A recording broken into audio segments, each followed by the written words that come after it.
Hello everyone, my name is Vansh Batra and I welcome you all to my YouTube channel. So आज की इस video में हम Indian evidence act की video series continue करते हुए बात करेंगे सेक्शन 5 के बारे में। सेक्शन 5 बेसिकली इसमें हम रेलेवेंसी एंड एडमिसिबिलिटी के बारे में पढ़ते हैं। पहले इसकी वेरिएंट लैंग्वेज देखेंगे, फिर जो है रेलेवेंसी एंड एडमिसिबिलिटी पर आएंगे।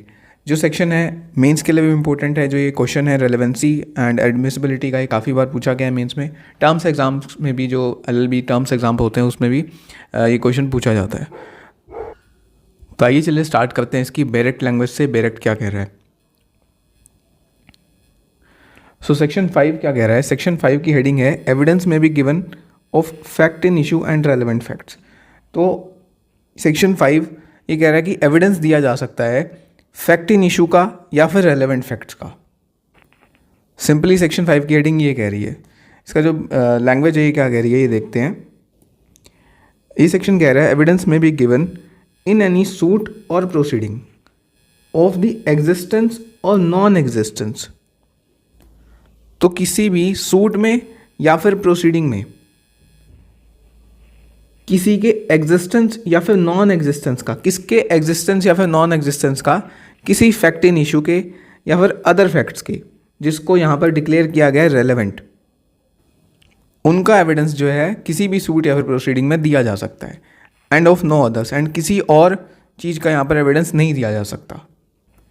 मतलब सेक्शन 5 कह रहा है कि कोई सूट या फिर प्रोसीडिंग है, उस सूट या फिर प्रोसीडिंग में किसी फैक्ट इन इशू या फिर कोई रेलेवेंट फैक्ट, अदर फैक्ट यहाँ पर मतलब कि जो रेलेवेंट फैक्ट है, किसी सूट या फिर प्रोसीडिंग में किसी फैक्ट इन इशू के एग्जिस्टेंस या फिर नॉन एग्जिस्टेंस का, या फिर किसी रेलेवेंट फैक्ट के एग्जिस्टेंस और नॉन एग्जिस्टेंस का एविडेंस दिया जा सकता है, एंड किसी और चीज़ का एविडेंस नहीं दिया जा सकता। सिंपली सेक्शन 5 ये बात कह रहे हैं। सेक्शन 5 के साथ एक इलस्ट्रेशन है, वो हम डिस्कस करते हैं। इसके साथ एक्सप्लेनेशन भी दिया गया, वो हम बाद में डिस्कस करेंगे। पहले हम ये इलस्ट्रेशन देखते हैं।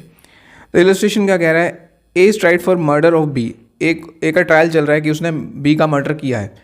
एंड कैसे मर्डर किया है? By beating him with a club. A ने बी को क्लब से, क्लब मतलब कि हम यहाँ पर स्टिक लगा लेते हैं जो कि वेपन की तरह यूज़ हो सकती है, एक हैवी स्टिक से बी का मर्डर किया है। ए का ट्रायल चल रहा है कि उसने बी को क्लब से मारा है एंड उसकी इंटेंशन थी बी की डेथ कॉज करने की। तो ए के ट्रायल में ये सब फैक्ट्स इशू में होंगे। क्या क्या फैक्ट्स? कि ए ने बी को क्लब से मारा, ए ने बी की डेथ कॉज करी, उस मारने से एक बी की डेथ कॉज हो गई। मतलब ए ने जो बी को क्लब से मारा ना, उस बीटिंग से ही बी की डेथ हुई है, एंड ए की इंटेंशन थी बी की डेथ कॉज करने की। ये जो तीनों हैं ये फैक्ट इन इशू होंगे। फैक्ट इन इशू क्या होता है? हमने ऑलरेडी सेक्शन 3 की वीडियो में अच्छे से डिस्कस करा था। सिंपली मैं बताऊं तो कि जो फैक्ट एक पार्टी असर्ट करती है, दूसरी डिनाई करती है। एक कहती है कि एग्जिस्ट करता है, दूसरी कहती है एग्जिस्ट नहीं करता है। तो इस ट्रायल में ये 3 फैक्ट इन इशू है। अब सेक्शन 5 क्या कह रहा है? सेक्शन 5 कह रहा है कि किसी सूट या फिर प्रोसीडिंग में पार्टी एविडेंस दे सकती है फैक्ट इन इशू का। तो ये सेक्शन डिक्लेयर करता है कि जो पार्टी है वो एविडेंस दे सकती है फैक्ट इन इशू का, फैक्ट इन इशू के एग्जिस्टेंस या फिर नॉन एग्जिस्टेंस का। ये 3 फैक्ट इन इशू हैं, इनके एग्जिस्टेंस का या फिर नॉन एग्जिस्टेंस का इस प्रोसीडिंग में एविडेंस दिया जा सकता है। मतलब हम ये पर्टिकुलर इस फैक्ट इन इशू की बात करें कि ए ने बी को क्लब से मारा। अब कोई एक्स पर्सन आके कहता है कि मैंने मारते हुए देखा था, तो इस चीज़ का एविडेंस दिया जा सकता है। ये किस चीज़ का एविडेंस है? कि ये जो फैक्ट ही एग्जिस्ट करता है। वहीं ए आगे प्रूव करता है कि मैं तो उस दिन था ही नहीं जिस प्लेस पर, मान लीजिए दिल्ली में ये सब कुछ हैपनिंग हुई है, कि मैं उस दिन तो पुणे में था, मैं तो यहाँ पे था ही नहीं, मैं तो दिल्ली में था ही नहीं, मैं तो पुणे में था। तो ये इस फैक्ट इन इशू के नॉन एग्जिस्टेंस का एविडेंस दे रहा है जो ए है। तो इस चीज़ से रिलेटेड एविडेंस दिए जा सकते हैं। तो एक तो फैक्ट इन इशू के एग्जिस्टेंस और नॉन एग्जिस्टेंस का एविडेंस दिया जा सकता है, या फिर रेलेवेंट फैक्ट के एग्जिस्टेंस और नॉन एग्जिस्टेंस का। अब रेलेवेंट फैक्ट क्या होता है? रेलेवेंट फैक्ट जो है रेलेवेंसी ऑफ फैक्ट, जो चैप्टर है हमारा चैप्टर 2, यहाँ पर जो ये सेक्शन 6 से लेकर 55 है, ये रेलेवेंट फैक्ट के बारे में बात करते हैं। तो अगर कोई फैक्ट सेक्शन 6 से लेकर 55 में फॉल करता है वो रेलेवेंट फैक्ट होगा, एंड उस चीज़ से रिलेटेड सूट या फिर प्रोसीडिंग में एविडेंस दिया जा सकता है। सेक्शन 5 बेसिकली ये डिक्लेयर करता है। अब मेन प्रिंसिपल ये है कि फैक्ट इन इशू का रेलेवेंट फैक्ट का एविडेंस दिया जा सकता है, एंड यहाँ पर ये कहता है कि एंड ऑफ नो अदर्स, कि इनके अलावा कोई और एविडेंस जो है नहीं दिया जा सकता। सेक्शन 5 ये डिक्लेयर करता है। मतलब ये सेक्शन एक्सक्लूड करता है हर उस चीज़ को जो कि रेलेवेंट डिक्लेयर नहीं की गई सेक्शन 6 से लेकर 55 के अंदर अगर एक पार्टी एविडेंस देना चाहती है तो उसको शो करना पड़ेगा जो उसने एविडेंस दिया है ना वो रेलेवेंट है एक या फिर ज़्यादा सेक्शंस के अंदर, मतलब कि जो सेक्शन 6 से लेकर 55 के अंदर वो रेलेवेंट है, एक सेक्शन में रेलेवेंट है, फिर एक से ज़्यादा सेक्शन में रेलेवेंट है, तभी वो एडमिसिबल हो सकता है एज एन एविडेंस कोर्ट में, तभी वो एडमिसिबल होगा एज एन एविडेंस। तो सेक्शन 5 का जो मेन प्रिंसिपल है इस बारे में बात करता है कि फैक्ट इन इशू के एग्जिस्टेंस और नॉन एग्जिस्टेंस का एविडेंस दिया जा सकता है, एडमिसिबल हो सकता है, या फिर रेलेवेंट फैक्ट जो है जो सेक्शन 6 से लेकर 55 में फॉल करते हैं उनके एग्जिस्टेंस और नॉन एग्जिस्टेंस का एविडेंस जो है एडमिट हो सकता है कोर्ट में।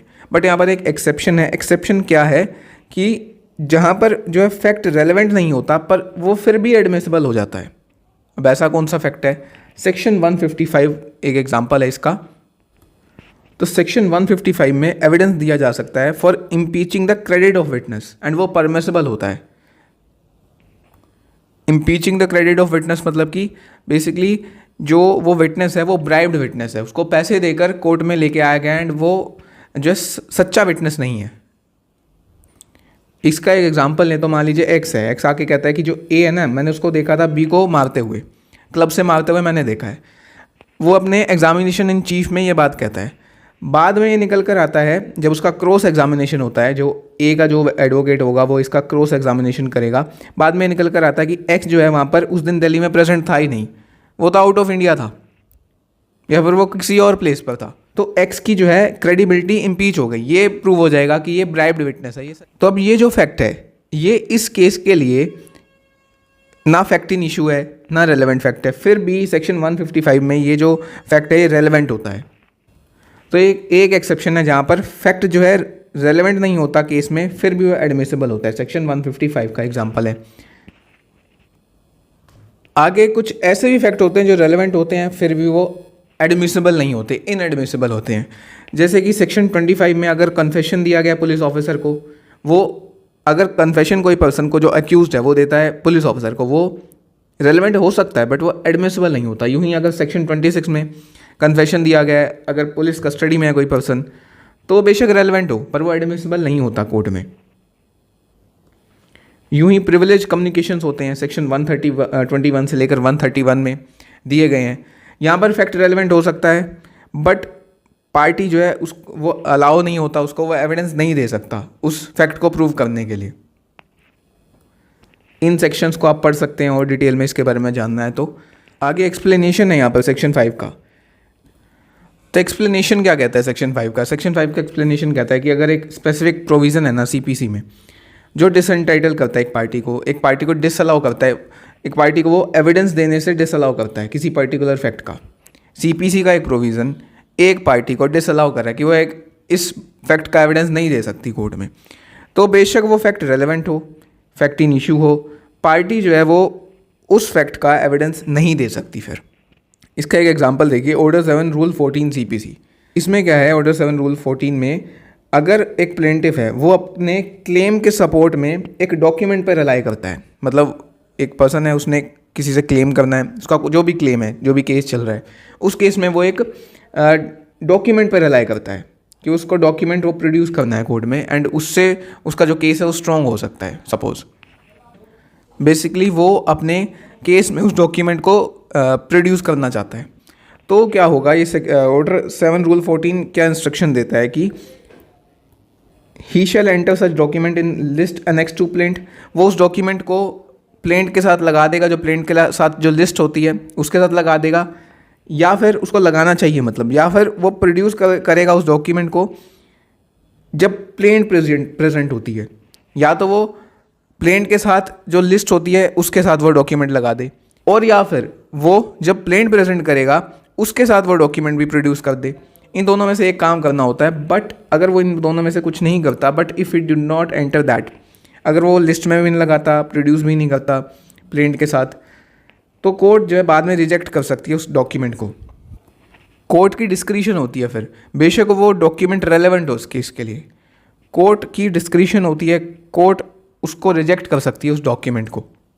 तो ये सीपीसी का एक प्रोविज़न है जहाँ पर बेशक ये जो डॉक्यूमेंट वो रेलेवेंट होगा उस केस के लिए, but he will not be allowed to give evidence of the same. यूं ही अगर रिटन स्टेटमेंट है उसके लिए सेम रूल अप्लाई होता है ऑर्डर 8 रूल 1A में। तो अभी हमने क्या देखा, अब हमने देखा है कि कुछ जो फैक्ट्स हैं वो रेलेवेंट नहीं होते केस में, फिर भी वो एडमिसिबल हो सकते हैं। सेक्शन 155 एक एग्जांपल है सिर्फ। वहीं कुछ फैक्ट रेलेवेंट होते हैं केस में, फिर भी वो इनएडमिसिबल होते हैं।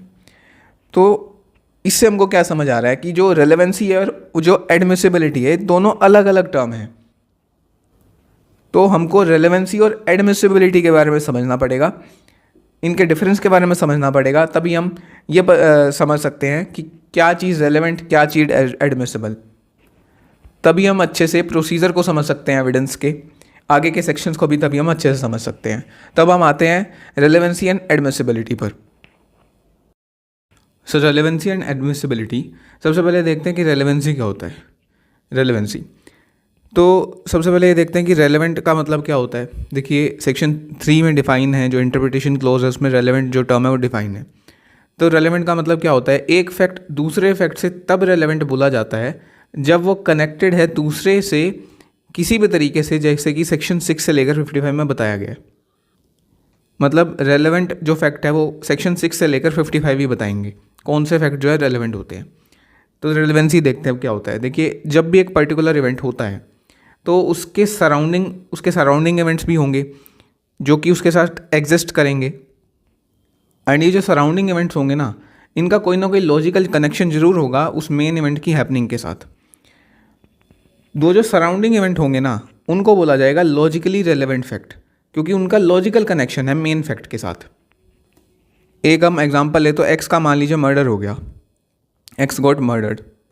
अब यहाँ पर जो एक्स का मर्डर हुआ है ये एक मेन फैक्ट है।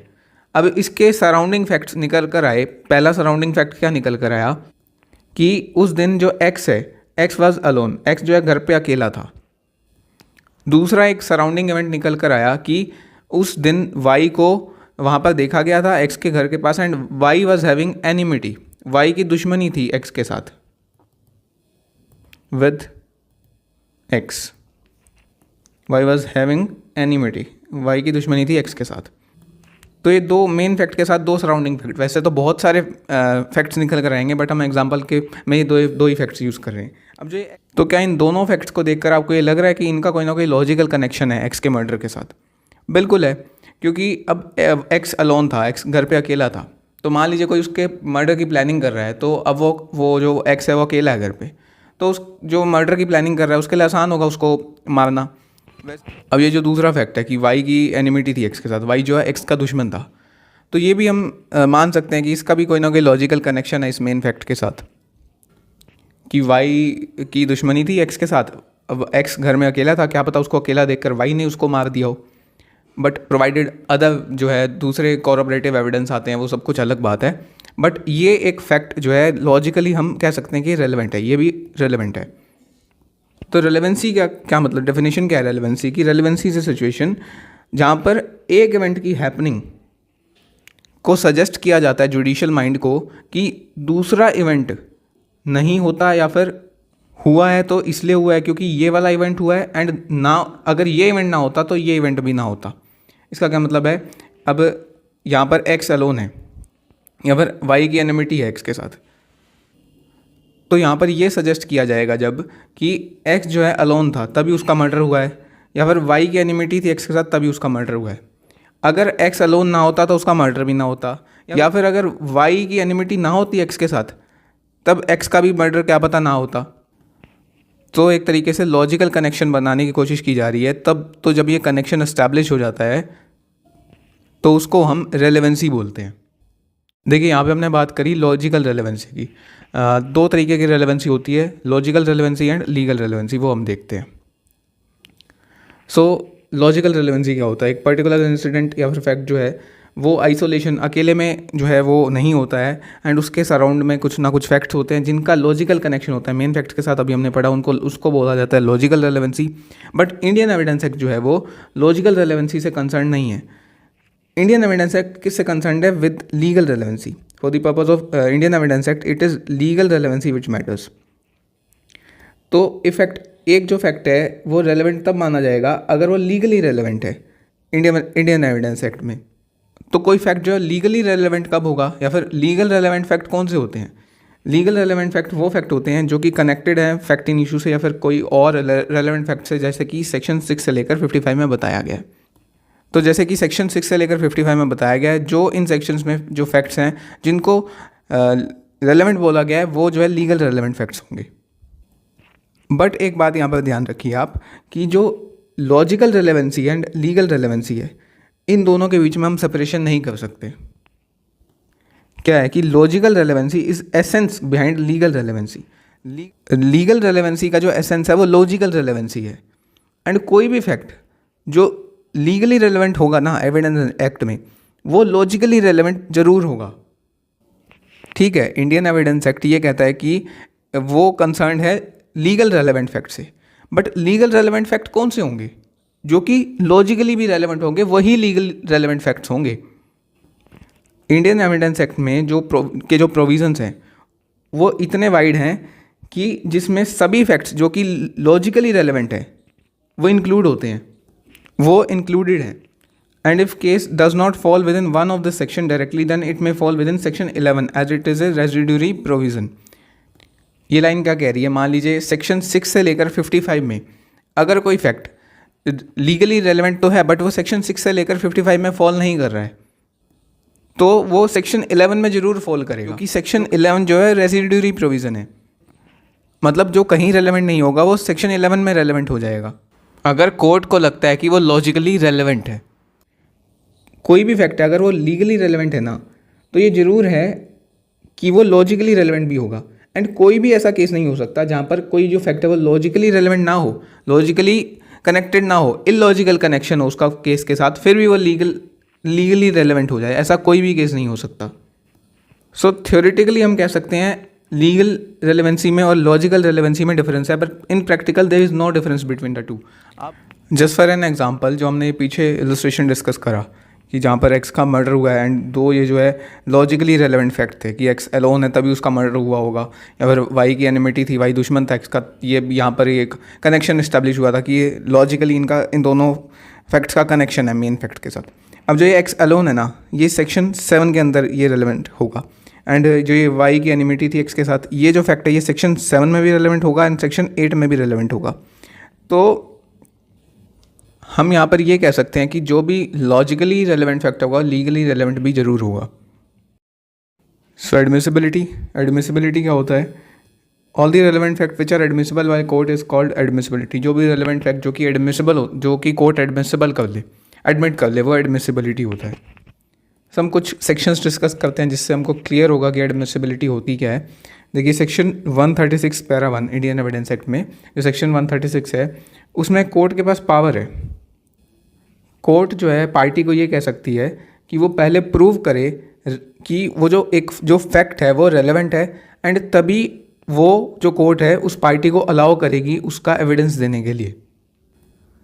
एंड जज जो है एडमिट करेगा एविडेंस अगर जज को लगता है कि वो जो फैक्ट है अगर वो प्रूव हो गया वो रेलेवेंट होगा। अब इसका क्या मतलब है? मतलब एक पार्टी है वो ये कहती है कि जो एक्स फैक्ट है ना ये रेलेवेंट है, एंड वो पार्टी क्या कहती है कि जो एक्स फैक्ट है ना इसके लिए मैं ये 1 2 3 कुछ एविडेंसेस देना चाहती हूँ। वो पार्टी कोर्ट को ये कहती है। अब कोर्ट क्या कहेगा? पहले ये तो प्रूव करो कि जो एक्स फैक्ट है ये रेलेवेंट है, तभी जज जो है, तभी जो कोर्ट है वो अलाउ करेगा उस पार्टी को इस एक्स फैक्ट के लिए एविडेंस देने के लिए। तो इससे क्या पता चलता है सेक्शन 136 से? इट इम्प्लाइज दैट जज शैल ओनली एडमिट रेलेवेंट फैक्ट। पहले तो ये निकल कर आता है कि जज जो है सिर्फ और सिर्फ वो रेलेवेंट फैक्ट ही एडमिट करेगा। ठीक है, अब आगे सेक्शन 165 के प्रोवाइजो में क्या दे रखा है कि जजमेंट होगी ना किसी भी केस में वो बेस होगी रेलेवेंट फैक्ट पर, सिर्फ और सिर्फ रेलेवेंट फैक्ट पर वो बेस्ड होगी, एंड उन्हीं रेलेवेंट फैक्ट पर जो कि ड्यूली प्रूव्ड है। तो मतलब कोई रेलेवेंट फैक्ट है which are not duly proved, अगर वो ड्यूली प्रूव्ड नहीं है उनको कंसिडरेशन में नहीं लेकर जाया जा सकता कोर्ट के द्वारा, अगर वो जो केस है वो डिसाइड कर रही है जो कोर्ट है। कोई रेलेवेंट फैक्ट है जो कि ड्यूली प्रूव नहीं हुआ उसको कोर्ट कंसिडरेशन में लेगी ही नहीं। ठीक है, तो पहला तो हमको ये पता चला कि जज जो है वो एडमिट करेगा रेलेवेंट फैक्ट, ठीक है, रेलेवेंट फैक्ट। अब उसके बाद वो रेलेवेंट फैक्ट ड्यूली प्रूव होना चाहिए, तभी वो जो फैक्ट है वो एडमिसिबल होगा। अब कब कोई रेलेवेंट फैक्ट ड्यूली प्रूव हम कह सकते हैं कि वो ड्यूली प्रूव हो चुका है, तभी वो एडमिसिबल होगा ना कोर्ट में। तो हम देखते हैं कि ड्यूली प्रूव क्या होता है। देखिए ड्यूली प्रूव्ड, कोई भी यहाँ पर गाइडलाइन नहीं है कि कब जो है कोर्ट कंसिडर करेगी किसी फैक्ट को ड्यूली, कि वो ड्यूली प्रूव्ड हो चुका है। ड्यूली प्रूव्ड का सिंपल मतलब होता है प्रॉपरली प्रूव्ड हो जाना या फिर जनरली प्रूव्ड हो जाना। तो कोई प्रॉपर गाइडलाइन नहीं है कि कब कोर्ट कंसिडर करेगी किसी रेलेवेंट फैक्ट को कि वो ड्यूली प्रूव हो चुका है। इसके हम कुछ एग्जांपल्स देख सकते हैं। It can be by giving evidence of relevant fact, कोई रेलेवेंट फैक्ट है उसके एविडेंस दिए, तब वहाँ पर कोर्ट कंसिडर कर सकती है कि जो फैक्ट है ड्यूली प्रूव हो चुका है। फॉर एग्जांपल, अब कोई विटनेस है, विटनेस को प्रोड्यूस किया जाता है, विटनेस स्टेटमेंट, कोई ना कोई स्टेटमेंट देता है जो कि रेलेवेंट फैक्ट से रिलेटेड है। मतलब वो जो विटनेस है वो अपने एग्जामिनेशन इन चीफ में कोई स्टेटमेंट देता है और वो क्रॉस एग्जामिनेशन भी सस्टेन कर जाता है। क्रॉस एग्जामिनेशन भी में भी वो वही स्टेटमेंट जो है उसकी मतलब क्रेडिबिलिटी प्रूव हो जाती है। तब वहाँ पर कह सकते हैं कि वो जो फैक्ट है वो ड्यूली प्रूव हो चुका है। कंसिडर ये किया जा सकता है कि वो जो फैक्ट है वो ड्यूली प्रूव हो चुका है। यहाँ पर हम एक एग्जांपल लें कि मान लीजिए ए है, बी है, ये ट्रायल चल रहा है ए के अगेंस्ट कि ए ने बी को पॉइजन दे के मारा है, ठीक है, ए ने बी को पॉइजन दिया और मारा है। अब मान लीजिए एक्स आकर कहता है कि ए 2 दिन पहले ही मुझसे वो पॉइजन लेकर गया था मेरी शॉप से। अब जो ये स्टेटमेंट एक्स ने दिया है ये एक रेलेवेंट स्टेटमेंट है। सेक्शन 8 के अंदर ये जो स्टेटमेंट होगा वो रेलेवेंट होगा, प्रिपरेशन के अंदर ये स्टेटमेंट आएगा। अब एक्स का जो ये स्टेटमेंट है ये रेलेवेंट फैक्ट तो है, बट ये ड्यूली प्रूव्ड कब माना जाएगा, जब वो अपना क्रॉस एग्जामिनेशन सस्टेन करेगा, एंड तभी वो जो एक्स का जो स्टेटमेंट है वो कोर्ट एडमिट करेगा। यहाँ तक मैं होप करता हूँ आपको ये समझ आ रहा होगा कि रेलेवेंसी और एडमिसिबिलिटी में बेसिकली डिफरेंस है क्या। ठीक है, अब आगे देखते हैं। कुछ एक और पॉइंट है कि देखिए कुछ फैक्ट जो है रेलेवेंट हो सकते हैं बट वो ड्यूली प्रूव नहीं हो सकते कोर्ट में, अगर वो एक्सक्लूडेड हैं कोई ना कोई लॉ के प्रोविज़न से टू बी एडमिसिबल, कि अगर कोई ना कोई लॉ का प्रोविज़न है उनको एक्सक्लूड कर रहा है एडमिसिबल होने से, तो वो जो फैक्ट है वो रेलेवेंट बेशक हों पर वो ड्यूली प्रूव नहीं हो सकते कोर्ट में। इस लाइन का मतलब है कि कुछ ऐसे भी फैक्ट हो सकते हैं जो रेलेवेंट हैं बट वो एडमिसिबल नहीं होंगे। यही सेम बात Ram Bihari Yadav versus state of Bihar 1998 supreme court के केस में कही गई थी कि यहाँ पर ये बोला गया था कि जो रेलेवेंसी और एडमिसिबिलिटी है इसको सिनोनिम की तरह यूज़ किया जाता है, बट उनके जो लीगल इम्प्लीकेशन डिफरेंट है, दोनों डिफरेंट टर्म है। कई बार ऐसा भी हो सकता है कि कोई जो फैक्ट है वो रेलेवेंट हो बट वो एडमिसिबल ना हो। ओके, जैसे कि स्पाउस जो हैं कम्युनिकेशन करते हैं उनकी मैरिज के दौरान, वो जो है वो रेलेवेंट हो सकता है, वो जो कम्युनिकेशन वो रेलेवेंट हो सकता है बट वो एडमिसिबल नहीं होगा सेक्शन 122 में। वैसे ही जो एडवोकेट और क्लाइंट के बीच में कम्युनिकेशन होता है वो कम्युनिकेशन रेलेवेंट हो सकता है बट वो एडमिसिबल नहीं होगा। ये सेक्शन 126 है, आप जाके ये दोनों सेक्शंस देख सकते हैं। डिफरेंस देखते हैं हम रेलेवेंसी और एडमिसिबिलिटी के बीच में डिफरेंस, एंड वीडियो एंड होती है फिर उसके बाद। तो डिफरेंस क्या है दोनों के बीच में? तो जो रेलेवेंसी है वो बेस्ड होती है लॉजिक और प्रोबेबिलिटी पे, पर एडमिसिबिलिटी लॉजिक पे बेस नहीं होती, वो लॉ के रूल्स पे बेस होती है। जो रूल्स हैं रेलेवेंसी के वो सेक्शन 5 से लेकर मतलब 6 से लेकर 55 तक बताए गए हैं। वहीं जो एडमिसिबिलिटी के रूल हैं वो डिस्क्राइब किए गए हैं, वो डिफाइन किए गए हैं। उसके जो प्रोविजंस है सेक्शन 56 एंड उसके बाद जो भी प्रोविजंस है कुछ वो एडमिसिबिलिटी के बारे में बात करते हैं।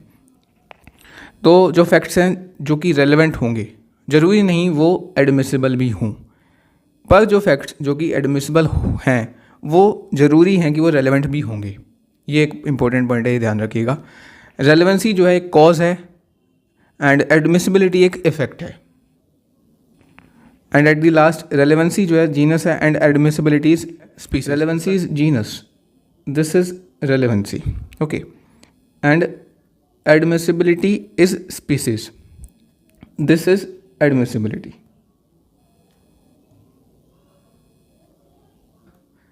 ये इस फैक्ट को भी यहाँ पर, ये जो इस पॉइंट को भी यहाँ पर डिफाइन करता है कि रेलेवेंसी का जो स्कोप है वो थोड़ा सा वाइडर है, एडमिसिबिलिटी का स्कोप थोड़ा सा नैरोअर है।